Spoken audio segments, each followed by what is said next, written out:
été notre titre.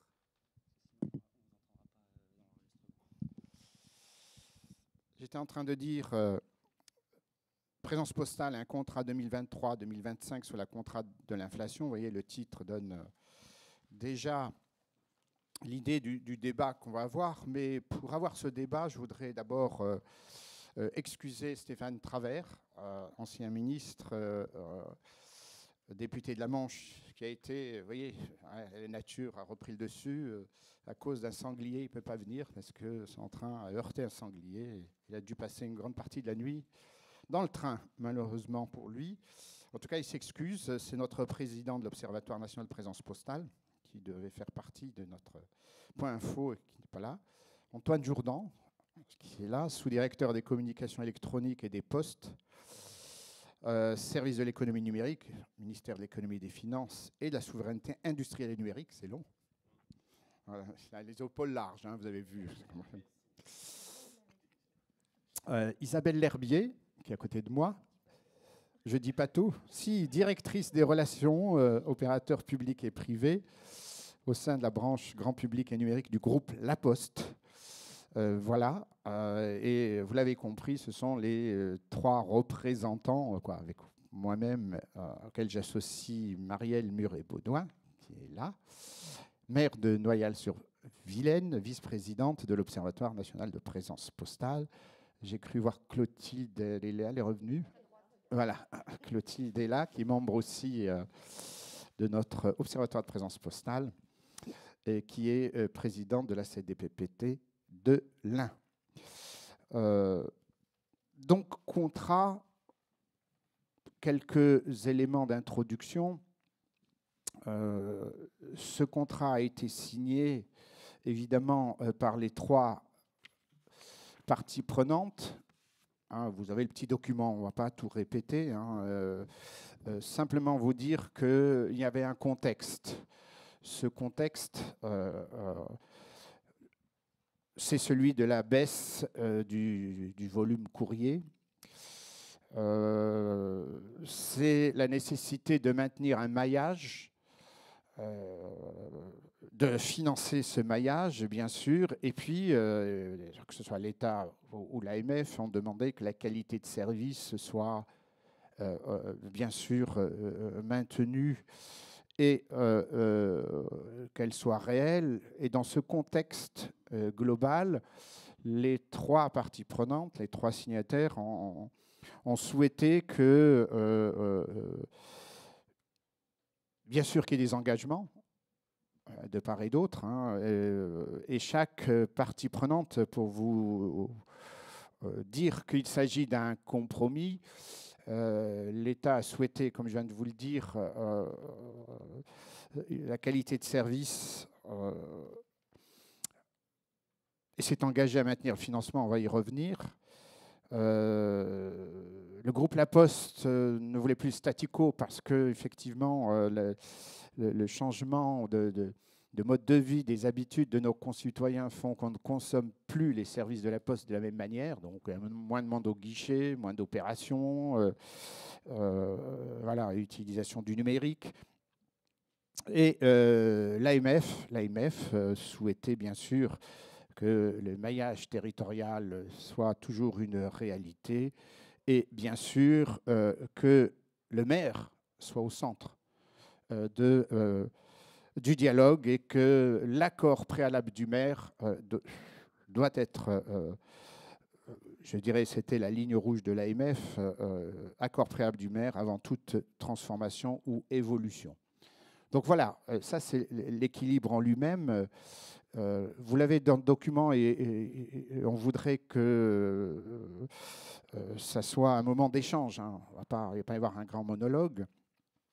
Mais on va essayer à travers l'intervention des représentants de chaque partie prenante à ce contrat, vous comptez un peu ce contrat, ce qu'il contient, les forces et faiblesses également, qui pourront être évoquées. Merci. Pour ce faire, donc voilà, Véronique Picard qui gère ce dossier pour l'AMF. Je la remercie de sa présence et en me posant le conducteur sur ma petite table, c'est pour me dire qu'il faut respecter l'heure. Donc je comprends tout de suite. Et premier élément, c'est de vous parler de ce contrat de présence postale et des priorités des signataires. Alors, quels sont les éléments qui ont présidé à cette signature, quel est ce compromis, et faire un focus sur les ressources du fonds. Alors, on a 20 minutes pour ça, hein, et puis après, il y aura un débat si vous le souhaitez. Je vais commencer par Marielle, si elle veut bien. Bonjour. Oui. Parfait. Bonjour à tous. Donc, Marielle Muret-Baudouin, maire de Noyal-sur-Vilaine, c'est en Bretagne, à côté de Rennes, et vice-présidente de l'ONPP. Donc, comme le disait Xavier Cadoré, également vice-président de l'ONPP, on a travaillé avec l'État et l'AMF, au titre de l'AMF, donc avec l'État et la Poste, à la mise en place de ce nouveau contrat de présence postale. Donc, tout d'abord, il y avait, Xavier l'a dit, et ça a été quelque chose d'important, la ligne rouge pour nous, c'est que le maire reste l'élément, la personne qui va accepter ou pas les propositions qui lui sont faites. Donc il faut toujours l'accord du maire lorsqu'un bureau peut être transformé aussi bien dans une agence qu'en relais poste commerçant. Il faut juste un petit peu d'informations. En France, nous avons 17 000 points de contact qui se trouvent être de diverses natures. Donc, on connaît tous le bureau, mais il y a également les agences postales communales et puis aussi les relais postes commerçants. Et donc, c'est là où le maire a toute sa légitimité pour dire, selon ma commune, moi, j'ai un bureau de poste et il est nécessaire parce qu'il y a plein de monde, ou non. Selon ma commune, le relais de poste est peut-être plus adapté de par les amplitudes horaires et tout. Donc ça a été les choses que l'on souhaitait garder. Ensuite, avant de parler de finances, et je laisserai l'État nous expliquer les choses, c'est vrai que nous sommes dans une période un peu tendue financièrement. Mais pour cette année, ça a été maintenu les fonds, même s'il y a l'inflation qui intervient. Mais avant de rentrer sur ce point, je voulais tout de même expliquer aussi certains autres points. Le contrat a fait preuve de réalisme. On a souhaité qu'il soit adapté au terrain. Donc, on a rediscuté des ouvertures du samedi dans certains endroits, parce que ça, c'est important. Ça correspond à la vie de nos habitants. On a évité aussi, on a discuté des fermetures inopinées, qui sont un irritant plus qu'irritant. Et régulièrement, on est tous pareils. On a nos habitants qui viennent nous dire je me suis pointé devant, c'était fermé, c'est désagréable, qu'est-ce qui se passe? Et pour un petit peu et faire évoluer ce maillage, parce que toute chose doit évoluer, mais toujours en discutant avec le maire, l'autonomie de la CDPTT, donc la Commission départementale de la présence postale et du territoire, a vu son autonomie renforcée. Autonomie renforcée par la création d'un dialogue structuré, c'est-à-dire que ce dialogue structuré fait que dorénavant, avant toute décision, il y a une discussion entre les membres de la CDPTT, le référent, le délégué territorial de la Poste et le maire concerné, de façon à ce que chacun comprenne, effectivement, à juste titre, le maire faire valoir sa commune, et la Poste faire valoir la réalité, parce que pour nous, des fois, il est compliqué, et on est pareil, on est maire ou élu. On regarde si nos services fonctionnent, on fait des évaluations de nos politiques. La Poste, c'est pareil. Je ne vais pas les défendre forcément, mais lorsqu'un bureau ou une agence est fréquenté uniquement par une ou deux personnes par semaine, par jour, cela peut interpeller. Est-ce que l'argent public est mis à bon escient? Dans certains endroits, oui, parce que c'est nécessaire selon le maillage territorial. Dans d'autres, il faut se questionner. Et c'est un peu aussi le rôle de la CDPTT d'aller là-dessus. Donc, toujours maintenir le maillage territorial en proximité. Et comme je disais, autonomie de la CDPTT qui a vu aussi certains champs d'action élargis, avec une possibilité de mettre en place de la médiation sociale selon la caractéristique de votre territoire. Si vous êtes un QPV, quartier prioritaire de la ville, peut-être qu'une médiation est nécessaire. Dans d'autres endroits, ce seront réadaptées les fermetures, voire les horaires d'ouverture et autres. Donc voilà, toute cette gouvernance a vraiment été mise en place pour faciliter le travail. Gouvernance aussi qui a été revue à l'intérieur des CDPTT, avec la possibilité, mais ça c'est plus de la cuisine interne, mais sachez que vous, en tant qu'élu, vous pouvez toujours interpeller cette CDPTT. On va passer aux finances parce que c'est un point qui nous interpelle tous. Et donc, je vais peut-être laisser l'État nous expliquer comment les finances se structurent, comment est constitué ce fonds de péréquation avec Xavier, parce que, comme on dit, c'est tout de même le nerf de la guerre. Merci. Merci, Marielle. Avant de donner la parole à Antoine Jourdan, je voudrais saluer la présence de Rebecca, j'ai oublié, notre secrétaire de l'Observatoire national de présence postale. Derrière elle, Florence Henry. Voilà, il y a du monde, hein, je ne peux pas citer tout le monde, mais merci pour leur présence. Alors effectivement, Marielle l'a dit, une question, le financement, mais je repose quand même la même question, priorité des signataires, il ne faut pas parler que des financements, il faut parler d'autres choses et des ressources du fonds de péréquation, et merci également pour sa présence. Vous avez la parole, M. Jourdan. Merci Xavier. Bonjour à tous. Donc Antoine Jourdan, je suis le sous-directeur des communications électroniques et des postes au ministère de l'économie. Alors on dit ministère de l'économie, c'est un peu plus rapide. Tout d'abord, merci à l'AMF également de m'inviter. Comme vous le savez, dans le secteur postal, le fait qu'on ait ces relations, même si nous ne sommes pas toujours d'accord, est essentiel pour nous assurer que les choses fonctionnent bien sur le terrain. Alors pour aller sur la première question, sur nos priorités, sur ce nouveau contrat de présence postale, côté État, elles étaient à se diviser en 3 grandes catégories. Tout d'abord, nous avons des sujets autour de la qualité de service postal sur vos territoires, un sujet autour de la mutualisation et enfin un sujet essentiellement autour de la gouvernance elle-même. Alors, quand on parle de qualité de service postal, essentiellement, c'est les questions que l'on vous pose à vous en tant qu'élu sur le terrain. Qu'est-ce que c'est que la qualité de service postal? Ouais, ça a été une question qui était assez difficile à définir chez nous, mais en tout cas, ce que nous avons essayé de défendre, c'était plus que des sujets autour de l'amplitude des horaires, c'est de s'assurer qu'il y a une bonne adéquation entre les horaires d'ouverture des bureaux de poste et les besoins de vos usagers. Par exemple, l'ouverture les samedis ou les jours de marché de manière générale. Le fait que si jamais vos communes se trouvent dans une zone touristique estivale, qu'il y ait des renforts lors de la période estivale. Et que lorsqu'il y a des problématiques autour des fermetures inopinées, qu'il y a un vrai plan de la Poste, et d'ailleurs je pense qu'Isabelle L'Herbier en parlera, pour lutter justement contre ces fermetures intempestives qui sont presque de la non-qualité quelque part. Pour nous, c'est une condition sine qua non côté État pour que justement il y ait une acceptation. En tout cas, le Premier ministre Castex à l'époque s'était engagé à ce que les fonds du fonds de péréquation soient maintenus en contrepartie donc, de cette amélioration de la qualité de service.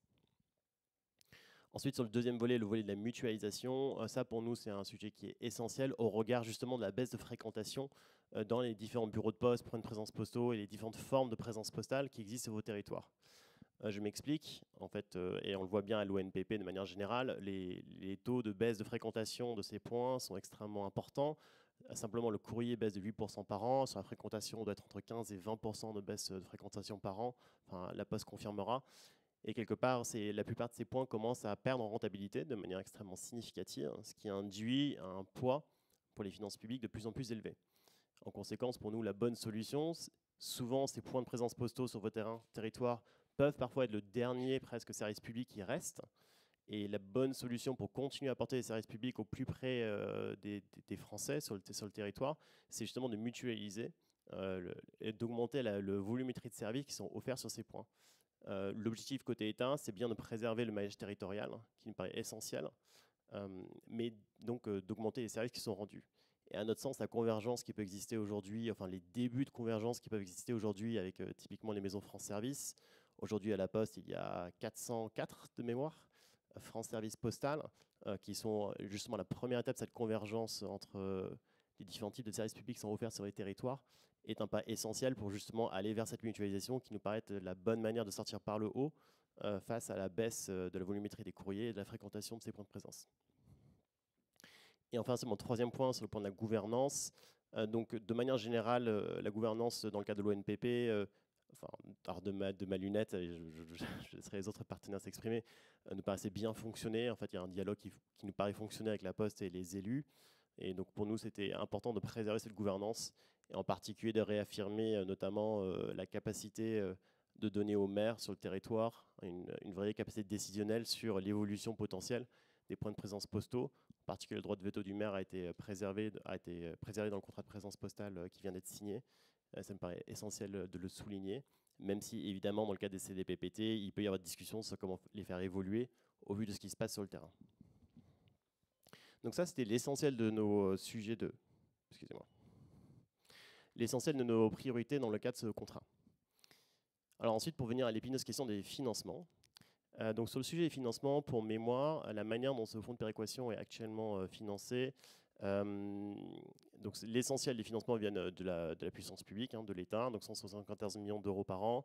Une partie des financements provient également de la Poste, de manière optionnelle, qui n'a jamais été déclenchée jusqu'à présent. Une partie des financements peuvent éventuellement venir de l'AMF également. Et ils proviennent essentiellement d'abattements fiscaux pour la Poste. Donc la CVAE, essentiellement, la Poste bénéficie d'un abattement fiscal de 99%. Et cet abattement fiscal permet d'alimenter le fonds de péréquation. Aujourd'hui, vous avez entendu dans la presse, il y a une volonté du gouvernement de supprimer la CVAE, donc par palier, par étape, jusqu'à 2027. Donc l'ensemble des entreprises de France en bénéficient, sauf d'une certaine manière, comme la Poste a déjà un abattement sur la CVAE, quelque part, ça ne change rien pour sa profitabilité finale. Évidemment, il y a des discussions techniques, parce qu'en baissant la CVAE pour tout le monde, du coup, le rendement de l'abattement fiscal pour la Poste diminue facialement. Et donc, en conséquence, facialement, c'est comme s'il y avait moins de sous qui allaient dans le fonds de péréquation, mais plus de sous qui allaient sur la profitabilité de la Poste. Donc, actuellement, il y a une discussion d'ordre technique avec le président de la Poste et le ministre pour justement bien convaincre la Poste de continuer à alimenter le fonds de péréquation à la hauteur du rendement théorique de l'abattement de la CVAE, comme autrefois, afin de s'assurer que les ressources du fonds de péréquation restent maintenues à hauteur de 174 millions d'euros, comme le Premier ministre s'y est engagé. De manière plus générale, même si nous sommes en période de restriction budgétaire, de mémoire, du côté État, plus de 1,1 milliard d'euros sont donnés à la Poste sous forme de compensation par an. Donc ça couvre le courrier, la distribution de la presse, l'accessibilité bancaire et évidemment tout ce que nous discutons aujourd'hui sur l'aménagement du territoire. Et 1,1 milliard d'euros par an, surtout en ce moment, c'est quand même des sommes qui sont conséquentes. À mon sens, c'est vraiment le signe quelque part de l'aspect essentiel des services publics qui sont fournis par la Poste au quotidien sur nos territoires. Du coup, Xavier, je te rends la parole. Merci, Monsieur Jourdan, pour cette intervention. Je vais donner la parole à Isabelle pour terminer sur ce point-là. Merci. Alors moi, j'ai consigne de rester debout. Donc, je reste debout. Bonjour à tous. Alors, le contrat de présence postale pour la Poste, c'est évidemment un contrat extrêmement important et sensible, puisque dans notre plan stratégique, dans notre approche, la présence qu'on a dans les territoires, c'est vraiment en fait une valeur très forte à laquelle on est profondément attaché. Et donc, on est très attaché à ces échanges que nous avons avec l'État et avec l'AMF, parce qu'évidemment, aujourd'hui, on a une mission de service public qui nous est confiée, qui s'articule, comme vous le savez, sur 2 plans, avoir 17 000 points de contact et avoir 90% de la population d'un département qui est à moins de 5 km et moins de 20 minutes. C'est important de le rappeler parce que la mission d'aménagement du territoire, en fait, aujourd'hui, si on la met en parallèle de l'activité postale pure, en fait, ne demanderait pas d'avoir cette accessibilité si on regardait au volume. On a des volumes courriers qui ont fortement baissé, puisqu'ils se sont divisés par 3 sur les 10 dernières années. On a un usage du cash qui a fortement changé. Donc, tout le monde aujourd'hui sait qu'on peut payer différemment. Et puis, on a des comportements de consommation et d'accès à la poste avec les véhicules, etc., qui font qu'on est parfois moins dans une approche d'hyperproximité. Et pour autant, on a tiré les enseignements de la crise Covid, puisqu'on a eu pendant 10 ans une approche qui était fondée sur les courbes de décroissance de nos activités. Et on a tiré une approche de la crise Covid où finalement on avait de nouveau une consommation en hyper proximité qui se faisait. Et c'est à ce moment-là, en sortie de cette crise, qu'on a eu la négociation du contrat de présence postale et qu'on s'est dit effectivement qu'il fallait poser un état et se dire qu'est-ce que l'on fait pour rester très proche de la population. Et c'est comme ça, dans cet état d'esprit, qu'on a négocié, qu'on a abordé ce contrat. On a souhaité d'abord prendre des engagements très forts sur le fait de remettre de la qualité de service dans le contrat, parce que c'est vrai qu'on avait ouvert des points de présence, mais on avait 69% des agences postales communales qui recevaient moins de 10 clients par jour, voire même 49 qui en recevaient moins de 5. On avait des bureaux de poste qui, petit à petit, effectivement, avaient grignoté sur les horaires d'ouverture, parce que c'est vrai que si on a un fonds de péréquation qui nous alimente à 174 millions d'euros, la mission d'aménagement du territoire, garder ce nombre de points de contact, en fait, demande 348 millions d'investissements par an. Et donc, cet écart, c'est bien aujourd'hui la Poste qui le met. Alors, c'est un fait du hasard, ce n'est pas nous qui avons fait les décomptes, c'est évidemment l'ARCEP, mais c'est pile la moitié, 174 de 348. Voilà. Ça aurait peut-être été plus facile s'il y avait 1 million d'euros de plus ou de moins, ça n'aurait pas semé de convulsion, mais en tous les cas, c'est comme ça. Donc, on a souhaité, au travers de ce contrat, réaffirmer notre engagement dans les territoires, réaffirmer le fait que la qualité de service était au cœur de nos préoccupations, parce que quand la qualité de service n'y est pas, on a effectivement des clients qui ne sont pas contents, on a des élus qui ont besoin de lisibilité et de clarté, et on avait effectivement, nous, l'intention de vraiment apporter le service pour lequel on était attendu. Donc ça consistait déjà par garder le fait que le veto du maire soit quelque chose qui reste ancré dans le contrat, parce que le juge de paix de ce que perçoit en fait le client et de ce que perçoivent les citoyens et de ce dont on a besoin en intelligence locale, il n'y a personne de mieux placé que le maire pour pouvoir le dire. Et donc, c'était important qu'on garde en fait ce dispositif qui permettait au maire de pouvoir exprimer est-ce que c'était un commerce qui était le plus adapté, est-ce que c'était un bureau de poste en format facteur guichetier, est-ce que c'était de nouvelles formes de présence postale. Tout ça, ce sont des indicateurs que nous avons mis dans le contrat et qui vont nous permettre effectivement d'exercer les choses de la meilleure façon possible. La deuxième chose qu'on a voulu effectivement retracer et mettre conjointement dans ce contrat, c'était le fait que la commission départementale de la présence postale, qui est en fait une gouvernance tripartite qui fonctionne extrêmement bien et qui est une gouvernance qui fonctionne très fort, puisse avoir plus de pouvoir, plus de latitude en fait, là aussi pour incarner la meilleure présence possible sur le territoire. On a la volonté aujourd'hui d'avoir des fermetures dans le monde rural, je vais presque le dire, qui s'arrêtent.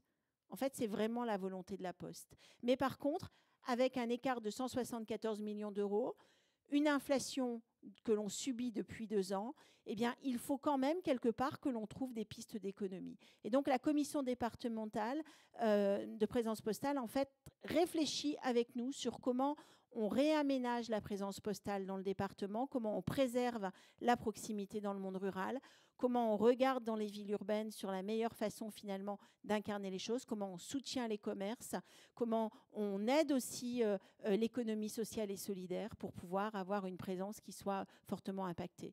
Donc, le dialogue structuré dans les commissions départementales, plus de marge de manœuvre pour le président de la CDPPT, plus de concertation dans nos échanges, des horaires d'ouverture et un réinvestissement de la Poste sur les horaires d'ouverture.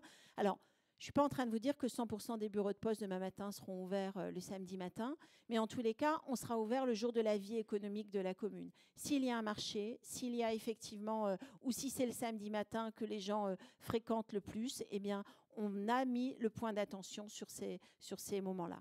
On a réaffirmé les zones saisonnières avec des ouvertures de bureaux éphémères, avec des marges de manœuvre d'ouverture de bureaux qui étaient renforcées. Et puis, je conclus mon propos avec ça, on s'est vraiment ouvert le droit d'aller chercher des nouvelles formes de présence postale. Parce que au même titre qu'aujourd'hui, vous avez des difficultés de ressources, vous avez des difficultés voilà, pour avoir de larges horaires d'ouverture, eh bien, finalement, on s'est dit qu'on serait probablement plus fort ensemble. Et donc, on réfléchit sur le fait de se mutualiser sur des lieux pour garder des personnes en commun.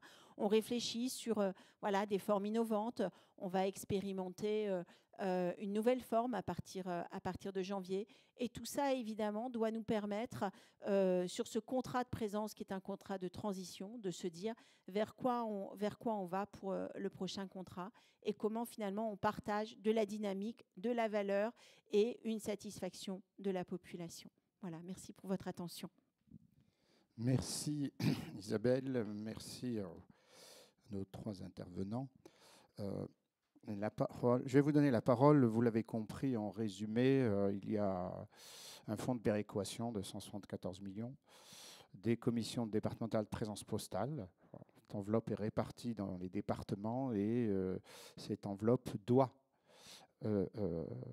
aménager le territoire, faire évoluer la présence postale. Et pour cela, vous avez une gouvernance, l'Observatoire national de présence postale au niveau national, les commissions de présence postale au niveau départemental, avec, vous l'avez compris, des enjeux d'adaptation de cette présence postale. Et c'est tout l'objet de ce contrat que de faire en sorte que cette présence postale soit toujours là, mais peut-être de manière évolutive, parce que, ça a été dit par tout le monde, les fréquentations ne sont pas les mêmes. Alors peut-être qu'il faut réfléchir à des fréquentations. Hein. Je crois qu'aujourd'hui, il y a des expérimentations assez intéressantes qui montrent qu'on peut adapter cette présence postale. Donc, vous l'avez compris, la question sur le financement a été évoquée, les 174 millions. Engagement de l'État, c'est dans la composition que les choses ont changé. Il y a moins de fiscalité, plus de dotation, et la part de la fiscalité se réduit parce qu'il y a des mesures qui sont prises. Et c'est la compensation du rendement fiscal, entre guillemets, qui fait l'objet d'un débat. Donc, ce que disent en général les parties prenantes, en tout cas, je vais parler pour l'Association des maires de France, c'est que l'engagement soit tenu, les 174 millions soient versés pour financer cette présence postale. Quant à la composition, on ne s'en mêle pas, nous ne sommes pas législateurs, mais qu'il n'y ait pas des arbitrages avec une enveloppe qui se réduit parce que ça mettrait en difficulté et la gouvernance et nos commissions de présence postale sur le terrain, parce qu'on leur a annoncé des moyens qu'ils n'ont pas à un moment donné. Donc 2023, ça a été dit par Marielle, nous avons cette garantie. 2024, on ne sait pas. On espère. Bon, si ça dépendait d'Antoine, il n'y aura pas de problème. Mais voilà, c'est le législateur, loi de finances et autres. Je crois que c'est dans les tuyaux, mais nous ne sommes pas sûrs d'avoir 174 en 2024. Vous avez la parole. Qui veut intervenir sur cette première partie du contrat? N'hésitez pas, hein. On n'est pas très nombreux, donc on peut...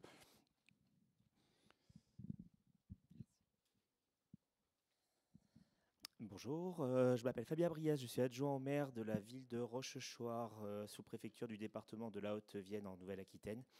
Je voulais juste réagir sur 2 points d'attention sur la présence postale sur nos territoires. Donc, je viens d'un milieu rural avec une population assez âgée. Et en fait, on a 2 éléments qui nous remontent ces derniers temps. Alors, sur le maillage territorial, donc on essaye d'orienter des gens vers un bureau de poste centre et après avec des agences postales dans des communes alentours. On a le bureau centre qui a été rénové entièrement et qui a été beaucoup automatisé. C'est-à-dire qu'on avait 3 guichets et aujourd'hui on est passé avec beaucoup d'automates et un seul guichet.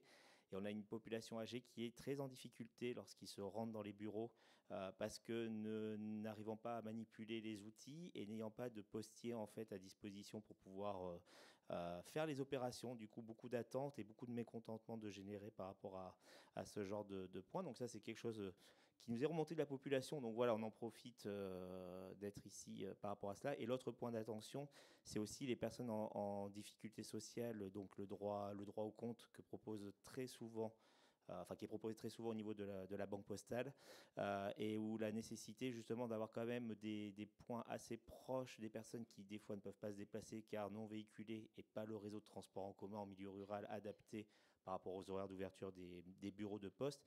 Et notamment, en agence postale communale, on est limité à 350 € sur 7 jours au niveau des retraits. Et c'est souvent des personnes qui, pour gérer leur budget efficacement, retirent lors des prestations sociales en début de mois, le 6 du mois, l'intégralité de leur versement.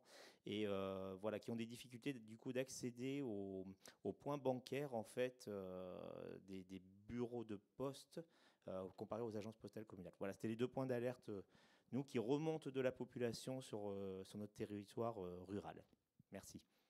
Merci pour ces questions. Alors, comme c'est des questions postales, évidemment, tout un chacun peut intervenir. Je vais donner la parole à Isabelle L'Herbier pour répondre. Sachant, je le précise quand même, que les élus, quand ils siègent dans les commissions départementales de présence postale, leur feuille de route, c'est le contrat. C'est-à-dire qu'ils ne s'occupent pas de tous les problèmes de la Poste. Par contre, c'est un lieu de dialogue de tous les problèmes de la Poste. Donc c'est ce qu'on essaye de dire. J'en profite pour le dire à nos collègues maires. Il y a les associations départementales, il y a votre commission départementale de présence postale. Normalement, ça fonctionne comme ça. Si vous ne savez pas qui s'occupe de la commission de présence postale, vous appelez votre association départementale, elle fera le lien parce qu'elle a des représentants. Et ces représentants en CDPPT vont, c'est une espèce de hub, vont, voilà, à qui de droit envoyer la question, même si ce n'est pas dans le contrat. Donc ces questions postales, bien sûr, nous intéressent, quelles qu'elles soient. Je vais donner la parole à Isabelle, si d'autres veulent compléter. Merci beaucoup. Alors, je vais répondre à votre première question sur l'automatisation dans les bureaux. C'est vrai aujourd'hui qu'il y a une poussée très forte du e-commerce, du fait d'aller vite quand on rentre dans un point de contact.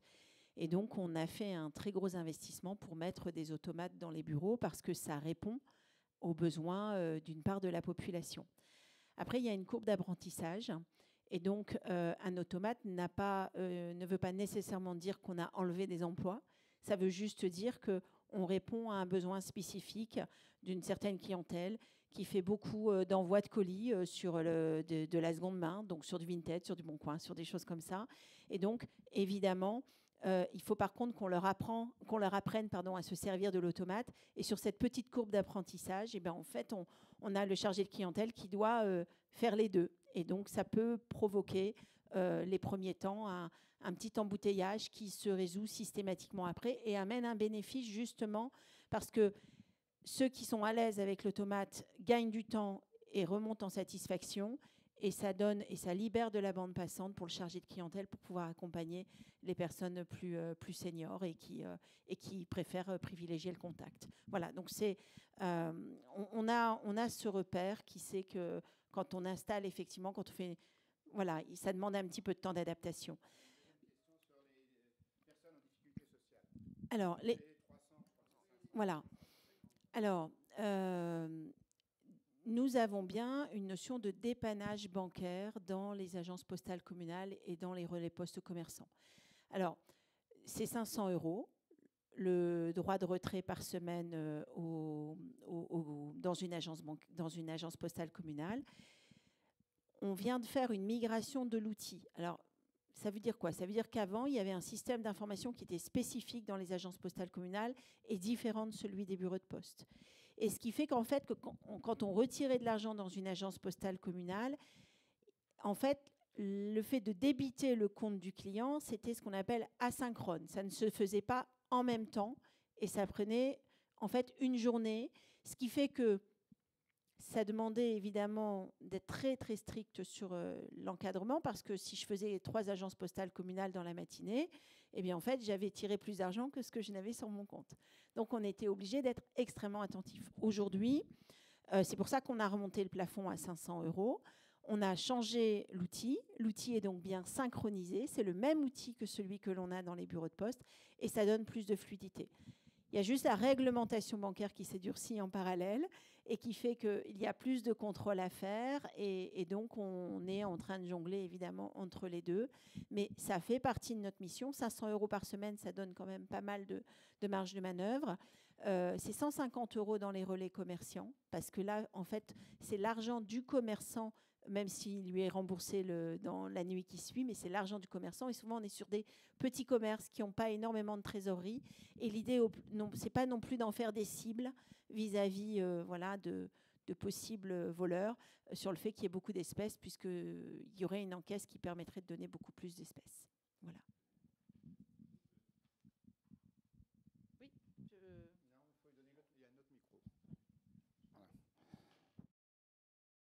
Une autre question. Allez-y, monsieur. Oui, Jean-Luc Théard, je suis maire de Baume-les-Loges dans le Pas-de-Calais et membre de la commission de présence postale et vice-président à la communauté urbaine d'Arras. Donc simplement, c'est un petit point concernant la commission elle-même, commission de présence postale.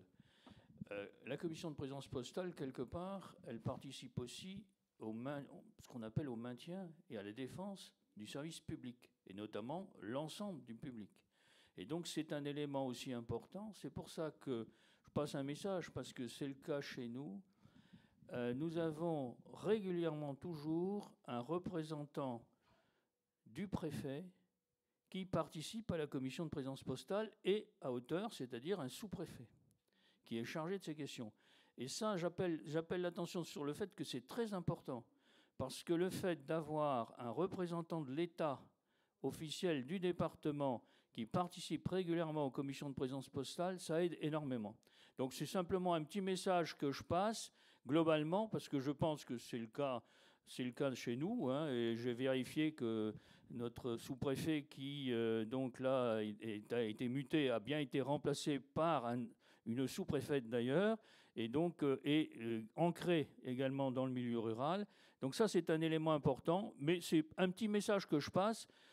J'espère que c'est la même chose tout partout, mais l'intérêt que doivent porter les préfets à la commission de présence postale est tout à fait fondamental, je crois, pour le maintien et la viabilité de cette commission.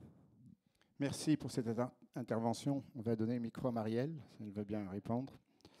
AMF. Effectivement, bonjour monsieur, je vais juste confirmer vos propos, et je crois que c'était un des points dans lequel, lorsqu'on a retravaillé le contrat, que la gouvernance de la CDPTT garde évidemment l'État. On a là un représentant de l'État, on a parlé finances avec lui, mais il n'y a pas que les finances, effectivement, il y a la vie quotidienne. Donc la CDPTT, pour ceux qui n'ont pas tout à fait la visibilité, donc il y a des élus donc maires, désignés par les AMF. Ensuite, il y a des représentants du département, parce que le département a aussi connaissance de l'aménagement du territoire, département de la région, et effectivement le sous-préfet, ou du moins quelqu'un de l'État qui est là et qui permet effectivement d'entendre